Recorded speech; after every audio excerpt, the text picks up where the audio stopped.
in the courtyard of a Warsaw prison in the years after the war. The crowd stood silent. Each war crimes defendant stepped forward under heavy guard. Former Gestapo officers and police from the Nazi regime bowed their heads awaiting judgment. They had ordered transports out of Powiat prison and orchestrated unlawful operations in the Palmieri forest. There, nearly 1,700 Polish citizens lost their lives simply because they were intellectuals, statesmen, clergy, and other prominent figures. When the verdicts were announced, everyone understood. This was more than the close of a single trial. Each step they took seemed to confront Warsaw's painful memory, the crackdowns in the forest, the mass burial sites, and the hurried notes sent from prisoner transports. Justice came late, but it affirmed that crimes aimed at erasing a people's identity would not be forgotten. To understand this moment, we must look back to the opening days of World War II, when Germany launched its invasion of Poland. On September 28, 1939, Warsaw formally surrendered. After 3 weeks under continuous siege by German forces, much of the city was heavily damaged. Many residential districts and public buildings were reduced to rubble, civilians worn down by prolonged fighting, and shortages of food and clean water had to move through streets clogged with debris. The flag of the occupying authorities was raised over administrative buildings. This marked the end of Warsaw's role as Poland's independent capital. Within days, the German occupation administration was put in place. Warsaw was downgraded to a city within the general government. The city no longer held its former status as the political and cultural center. State institutions were closed or converted into military headquarters and police offices. The University of Warsaw, museums, and many other schools were brought under control. Many educational activities were halted. Residents faced a series of new regulations. A curfew was imposed. The press was suspended or forced to operate under censorship. Many cultural institutions had to close. People were required to register their residence. They often stood in long lines to submit identity papers and underwent strict checks. The constant presence of German patrols made daily life tense. From the very first days, Warsaw fell under harsh control. Curfew, press censorship, and a tight surveillance system were implemented. This laid the groundwork for a period of systematic repression. Before the war, Warsaw was not only the political capital, but also the leading center of Poland's intellectual and cultural life. The city had more than 900 educational institutions, from primary schools to academies. The University of Warsaw and the Warsaw University of Technology were particularly prominent. About 40% of the nation's university faculty and students were concentrated there, making Warsaw the largest gathering point for the Polish intelligentsia. The city's cultural life also flourished. Nearly 200 museums, libraries, theaters, and cinemas operated regularly. These numbers reflected a diverse and vibrant artistic and scholarly scene. Warsaw's press accounted for more than half of nationwide circulation. Hundreds of newspapers and journals carried a wide range of political, social, and cultural viewpoints. The city had more than 900 religious institutions across many denominations, underscoring its central role in the spiritual life of the population. The concentration of intellectuals, media, and culture made Warsaw a place where resistance movements formed and spread in the eyes of the occupation authorities. It was a populous metropolis and a critical node to control. The aim was to paralyze Poland's capacity for organization and leadership. According to Hans Frank's diary entry of December 14, 1943, the Governor General of the General Government Warsaw was viewed as the source of most troubles. He believed that without this city, the authorities' difficulties would be significantly reduced. The downgrading of Warsaw was a calculated decision. The goal was to diminish the city's standing as an intellectual and cultural center, thereby weakening the Polish nation's will to resist. Beneath the layer of control, Warsaw quietly sustained its inner life. Many intellectual circles organized clandestine classes, circulated handwritten syllabi, and open home classrooms. An underground press appeared with short bulletins, passed hand to hand from one neighborhood to another. Small stages and poetry readings were held discreetly, in cramped apartments. These activities helped maintain community morale and explain why the city was placed under special surveillance. On October 1st, 1939, just 3 days after Warsaw's surrender, Einsatzgruppe 4, commanded by Lothar Beutel, entered the city. Working with the secret police, Gestapo, they quickly put in place a tight system of control. Searches were carried out on a wide scale: private homes, schools, offices, and public institutions. Documents and publications deemed anti-German were confiscated. The focus of control fell on intellectuals, politicians, and clergy. Anyone considered capable of sustaining Polish national spirit was targeted. On October 8, 1939, a large-scale arrest operation took place. 354 teachers and Catholic priests were detained on accusations of fostering extremist nationalism and endangering public order. This was one of the first systematic arrest actions in Warsaw and a clear signal of the occupation force's repressive policy. In the following weeks, the city's prisons quickly became overcrowded. Pawiak, Mokotów, the detention center on Daniłowiczowska Street, and the Gestapo headquarters, 25 Shucha Avenue, became holding sites for thousands of political prisoners. Conditions were very strict. Pawiak, the largest prison, soon came to be regarded as a center of repression. There, many people were interrogated, held, and transferred to concentration camps, including Auschwitz. Many, however, never left Warsaw. In the early months of the occupation, hundreds of covert violent incidents that claimed lives took place right in the capital. From October 1939 to April 1940, many prisoners were taken for clandestine operations in the gardens behind the Parliament building. There, many people lost their lives. Although these actions were carried out in secret, traces gradually emerged and could not be completely concealed, using violence in the city center forced the occupiers to look for a more remote site where they could operate out of public view. Their final choice was the Palmieri Forest, about 30 kilometers from Warsaw. Pawiak became the place for record-keeping, classification, and transfer. Prisoners were kept under strict control. Entry and exit lists were compiled by batch and by the hour. Families sometimes managed to send only a few essentials: a piece of bread, a handkerchief, a small photograph. From there, many were taken elsewhere, and for many, the final destination was the forest outside the city. To carry out systematic violent measures at Palmieri, the occupying authorities used various tactics. The aim was to mislead detainees and conceal the nature of the operation. Palmieri lay amid pine woods and soft, sandy soil, not far from Warsaw, yet separated by forest roads with little traffic. The sandy ground could be disturbed and then smoothed over, while the tree canopy reduced visibility from a distance, with only a few footpaths and a small clearing. Activities could be conducted discreetly. This terrain made the site a place of repression for a long period. Most prisoners were taken out of Pawiak by truck.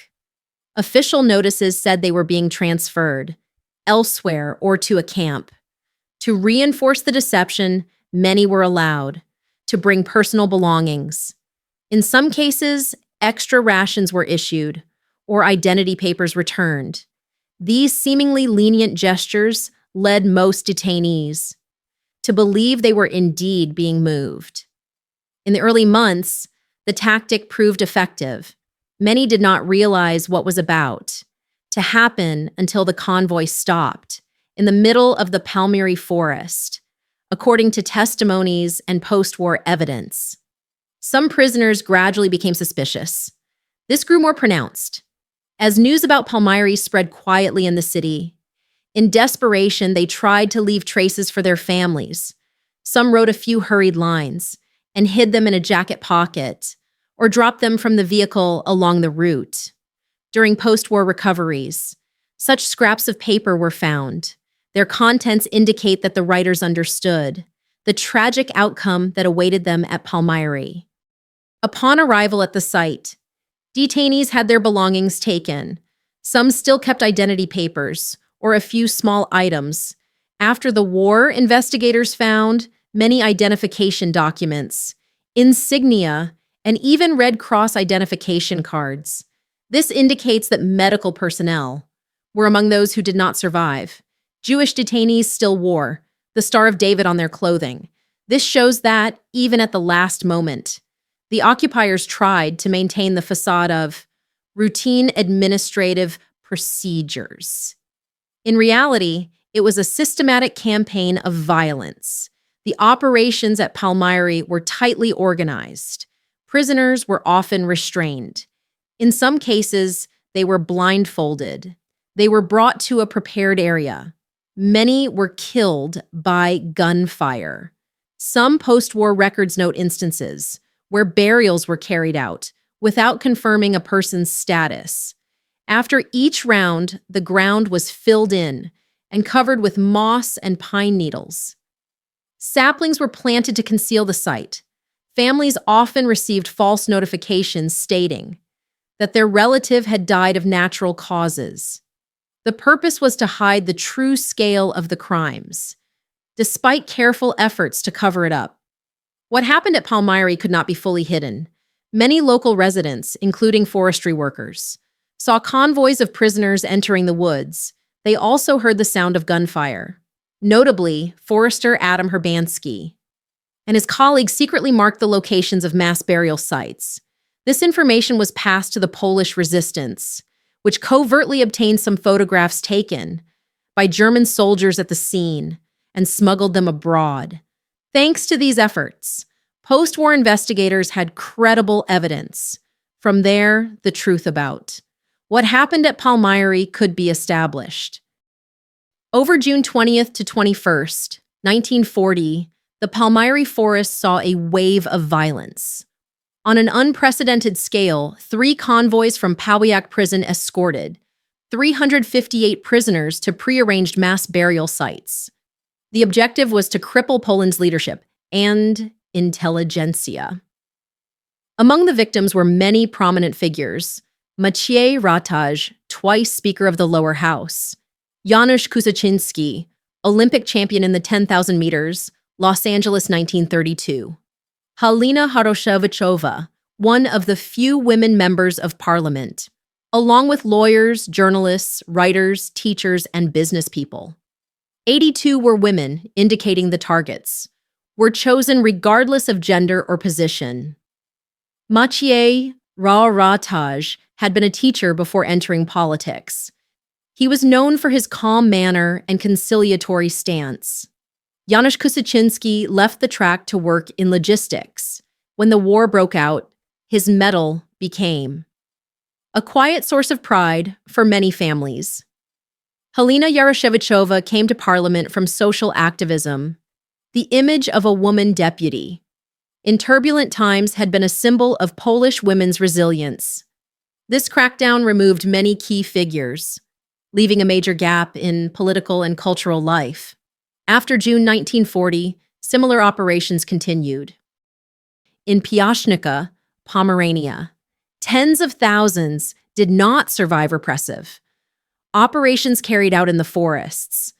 Near Vilnius, Ponery also became a site of mass burial for thousands. primarily Jewish people and members of the Polish intelligentsia. These locations show that Palmyra was not an isolated case. It was one link in a calculated system of repression. On July 23, 1940, Hans Frank, governor of the general government, declared the AB action concluded. In practice, however, the killings at Palmyra continued until July 1941, set alongside Piaśnica and Ponary. Palmyra appears as a link in a model of repression that spanned geography, time, and social strata. The repeated methods and objectives indicate this was not a series of random events, but a carefully designed strategy. July 17, 1941 is recorded as the final episode of violence in the Palmyra forest. In this event, many prisoners were killed by gunfire. It brought to a close more than 2 years of systematic operations at the site. However, this milestone did not mean that all violations had been brought to light. Several prisoner transports that left WWII prison during the same period disappeared without a trace. To this day, the fate of those people remains undetermined, leaving gaps in the historical record. Although the occupying forces tried to conceal it, information about Palmyra still appeared in the underground, press published by the resistance. Bulletins describing these actions circulated clandestinely through the city. The spread of these reports increased fear within the community while also providing clear evidence of a policy of systematic repression. Leaks from Palmyra helped raise public awareness in Warsaw about the extent of the repressive measures, even though Palmyra was no longer used. As a site of repression after July 1941, its effects endured. They lived on in collective memory and in the resistance activities that were taking shape and growing. Warsaw at that time lived on rumors and signals. People noticed convoys passing at certain fixed hours and the metallic sounds. From the truck beds became a wordless sign. The whispered stories in shops and in ration queues gradually formed into a picture that the underground press tried to document in full. In 1945, after the war ended, Palmyra became one of the first sites in Poland to be investigated. This work was made possible with the help of Forrester, Adam Herbansky and his colleagues, who had secretly marked the locations of mass burial sites throughout the occupation. Those clandestine notes led the authorities to the exact places where systematic violence had occurred. Exhumations were carried out on a grid, with each layer of soil logged using numbered tags and photographs. Every item was sealed, described, and cross-checked against lists of missing persons. This meticulous approach helped reconstruct each piece of the event, not only who and how many, but also where and in what sequence. During the excavations, hundreds of human remains were found beneath the forest sand. Many cases showed signs of restraint and blindfolding. These details were clear evidence of the methods of repression. In addition, many personal effects were recovered. Identity papers, watches, wedding rings, fountain pens. These items played an important role in identifying victims and restoring, at least in part, their identities. The results of the excavations confirmed the scale of mass violence at Palmyra and the systematic nature of the occupiers' repressive policy. After the war, the Palmyra forest was turned into a cemetery and memorial museum. It is now an official site of remembrance. Thousands of grave markers were erected to record the names of the victims. Today, Palmyra stands both as historical evidence and as a place that preserves the collective memory of the serious violations committed during the occupation. After the war ended, several key figures behind the violent operations at Palmyra faced justice. Paul Motor, SS Gruppenführer, served as the SS and police leader in the Warsaw district in 1940 to 1941. He oversaw units that carried out repression. He never stood trial because he was killed in action. On the Eastern Front in February 1942, Ludwig Fischer, governor of the Warsaw district, was among the senior officials who supervised the crackdown in Poland's capital. He was arrested after the war and tried before the Supreme National Tribunal in Warsaw. In March 1947, Fischer received the maximum penalty. The sentence was carried out. Joseph Meisinger, head of the security police, and SD in Warsaw, late 1939, early 1941, was notorious for the level of repression. Nicknamed the Butcher of Warsaw, he was directly responsible for organizing prisoner transports from Pawiak prison to Palmyry. In 1947, Meisinger was sentenced to the maximum penalty by the Supreme National Tribunal. The sentence was carried out soon afterward. Hans Frank, Governor General of the General Government, was the highest level official directing the AB action. After the war, he was tried before the International Military Tribunal at Nuremberg. On October 16, 1946, Hans Frank was convicted of war crimes and crimes against humanity. The maximum penalty was carried out, although many other perpetrators were never brought to trial. These judgments demonstrate the effort to pursue criminal accountability. The targets were those who organized and directed the repression in Warsaw and Palmyry. The post-war trials did more than assign criminal responsibility. They sent a message. The historical record would be opened, the evidence examined, and the community suffering recognized through clear judgments. This was a necessary step for a city to begin to heal. Over 5 years of occupation, about 6 million Polish citizens lost their lives, including Polish Jews and millions of other civilians. This number reflects the scale of systematic repression and violence carried out across the country. Within that wider picture, Palmyry stands out as one of the most emblematic crime sites. From 1939 to 1941, nearly 1,700 people were killed. In coordinated crackdowns there, the victims were primarily individuals who played important roles in the nation's political, cultural, and intellectual life, people whom the occupiers viewed as a threat. After the war, investigations and exhumations were conducted, confirming the scale and systematic nature of the killings. Hundreds of remains were found, many with signs of restraint, along with personal effects such as identity papers, wedding rings, watches, and fountain pens. These items helped identify the victims and became key evidence in documenting the history of Palmyry. Today, Palmyry is no longer a forest concealing crimes. TT has been turned into a cemetery and memorial museum. The Palmyry Cemetery now has thousands of grave markers bearing the victims' names, arranged by excavation area, accompanied by archival records, and artifacts preserved in the museum.